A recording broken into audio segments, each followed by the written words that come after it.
अस्सलाम वालेकुम नाज़रीन।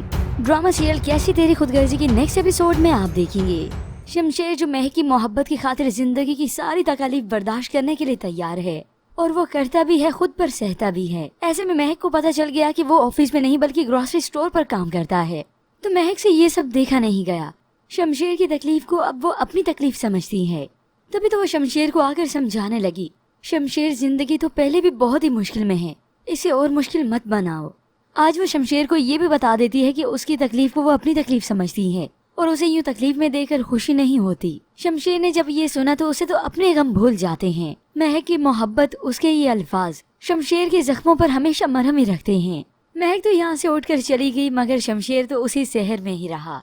अब ये तो महक ने शमशेर से इजहार नहीं किया कि वो भी उससे मोहब्बत करती है, दिलो जान से उसे चाहती है और उसके बिना वो रह भी नहीं सकती। मगर फिर व्यूअर्स, इसके बाद आप देखेंगे क्योंकि शमशेर की आजमाइशें अभी खत्म नहीं हुई और बाबा साहब ने तो उसके लिए मुश्किलात और भी बढ़ा दी हैं, सिर्फ अपनी अना की गर्ज में। दारा तो अपने वालिद से बात करना चाहता है, मगर ये नवाब यानी बाबा साहब इतना अना का पुजारी है कि उसी वक्त दारा को कह दिया कि अगर शमशेर के मुतालिक बात करनी है तो मैं फिर इसमें दिलचस्पी नहीं रखता। हकीकत में तो ये नवाब साहब बाप कहलाने के लायक भी नहीं, इतनी नस्लों की फिक्र है तो ये बेऔलाद ही रहता।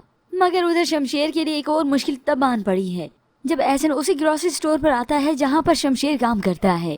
बल्कि एहसन तो शमशेर को यहाँ पर काम करते हुए देखकर इतना खुश हुआ कि उसने उसे नीचे ही दिखाना शुरू कर दिया। सबके सामने इतना डिग्रेड किया कि उसकी इंतहा है। एहसन ने तो शमशेर को पैसे पकड़ाते हुए भी जानबूझकर नीचे गिरा दिए और शमशेर चुपचाप ये सब कुछ देखता रहा और करता रहा। गुस्से और जज्बात पर कंट्रोल करते हुए पैसे भी उठा लेता है। इतना सब कुछ करके एहसन के दिल में तब भी ठंडक नहीं पड़ी। तभी वो उसे ताने भी देने लगा, बाप के नाम के बगैर तुम्हारी तो इतनी भी औकात नहीं, शुक्र करो ये मामूली सी नौकरी भी तुम्हें मिल गई, वरना तो।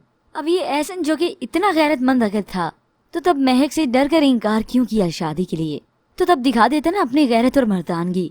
और अब आकर वो चढ़ाई कर रहा है शमशेर पर, जो अपनी बीवी को खुश तो रख रहा है, उसे प्रोटेक्ट तो किए हुए है। अब मैनेजर ने पीछे खड़े हुए ये सारे सीन और सारे मनाजिर देख लिए, सुन भी लिया।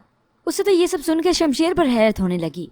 शमशेर, आज तो मुझे देखकर हैरत हुई, तुम्हारे अंदर इतनी बर्दाश्त कैसे? तभी शमशेर अपने सर से पूछता है, कभी मोहब्बत की है आपने? उसने मनफी जवाब दिया तो शमशेर बताता है, बस मुझसे यही गलती हो गई, मेरी उम्र थी और मैंने कर ली। ये सुनकर तो शमशेर के सर को भी हैरत होने लगी कि कोई इस तरह से भी इतनी सच्ची मोहब्बत करता है कि खुद को ही बदल के रख दिया। अब यहाँ पर एहसन ने हरकत कोई कम की थी कि महक के ऑफिस में जब जॉब इंटरव्यू के लिए गया तो महक उसे यहाँ पर देख कर हैरान हुई। इतना तक कि महक के ऑफ के बाद वो उसे लिफ्ट की ऑफर भी करता है, तो महक ने उसकी ये ऑफर भी कबूल कर ली। मगर एन इसी वक्त शमशेर पीछे से आता हुआ देख चुका है। वो तो वहीं साकित रह गया कि महक और एहसन की गाड़ी में बैठ रही है। वो महक से कोई उम्मीद नहीं रखता, मगर हाँ, उसकी खुशियों के लिए वो उसे आजाद करने के लिए भी तैयार है। मगर फिर भी शमशेर का दिल है, दिल तो दुखता है। अब भला शमशेर को क्या मालूम कि ये तो उसकी जस्ट मिसअंडरस्टैंडिंग है, क्योंकि महक शमशेर के खिलाफ किसी के मुंह से एक बात भी बर्दाश्त नहीं कर सकती। एहसन ने अपना मुंह खोला और शमशेर के खिलाफ बकवास भी की, तो उसी वक्त महक उसे दो टोक कह देती है, आइंदा के बाद मेरे शोहर के मुतालिक कोई बात मत करना। अब वहाँ पर शमशेर बदगुमान हुआ तो इधर निदा जो कि ऊपर से देख चुकी है कि एहसन महक को अपनी गाड़ी में लेकर मायके आया है, तभी तो वो एहसन के साथ साथ महक से भी बदगुमान हो जाती है। अब वो अंदर गई तो अपने वालिदैन से मिली, बातें की, मगर वालिद तो अपनी बेटी को देखकर मिलकर उसे बातें कर बहुत दुखी हो जाते हैं। उसके जाने के बाद भी अपनी बीवी से ये गम शेयर किया कि महक कुछ नहीं बताती, कुछ नहीं कहती, मगर उसकी आंखें सब कुछ बताती हैं और इन आंखों को देखकर मैं कर्ब से गुजर जाता हूँ। उन्हें तो ये भी दुख होने लगा कि मैंने तो किसी के साथ बुरा नहीं किया, पर मेरी बेटियों, मेरी बच्चियों के साथ आखिर क्यों बुरा हुआ? बस ये तो एक किस्मत के फैसले थे। महक के वालिद को एट द एंड मालूम हो ही जाएगा कि उनकी बेटियों के नसीब बुरे नहीं थे, बल्कि आजमाइशों से गुजरने के बाद और भी अच्छे हो गए। महक जो पहले किन हालात में थी, शमशेर को आखिर हालात नहीं बदला ना, और आज वो पुराने शमशेर से नया शमशेर बिल्कुल ऑपोजिट लगता है। जितनी बर्दाश्त, जितना सब्र उसमें आया है, ये तो किसी आम इंसान में भी नहीं होता। मगर फिर भी आप आने वाली एक साथ में देखेंगे आखिर इसी शमशेर पर और महक पर फिर से आजमाइशें आन पड़ेंगी।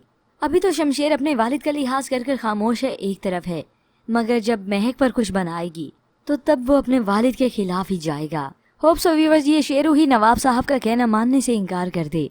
और रही बात इस एहसन की शमशेर और महक के बीच में आने की, तो ये एहसन आगाज में जितना इन दोनों को दूर ले जाएगा, हकीकत में ये इन दोनों को बहुत करीब तर कर देगा। خاص طور پر تب جب مہک کے سامنے اس احسن کی ساری حقیقت کھلے گی کہ یہ انسان کتنا بے غیرت ہونے کے ساتھ ساتھ اتنا کم ظرف بھی نکلے گا، اس کا تو مہک کو ابھی اندازہ بھی نہیں۔ تبھی تو آخر کار یہ مہک مجبور ہوگی شمشیر سے اپنی محبت کا اظہار کرنے کے لیے۔ پر ویورز، آپ کے خیال میں شمشیر کی یہ غلط فہمی کیا دور ہو سکے گی؟ اس کے متعلق ہمیں اپنی قیمتی رائے کا اظہار ضرور کیجیے گا۔ مزید ڈراماز پرومو کے لیے آپ دیکھتے رہیے اردو ٹی وی۔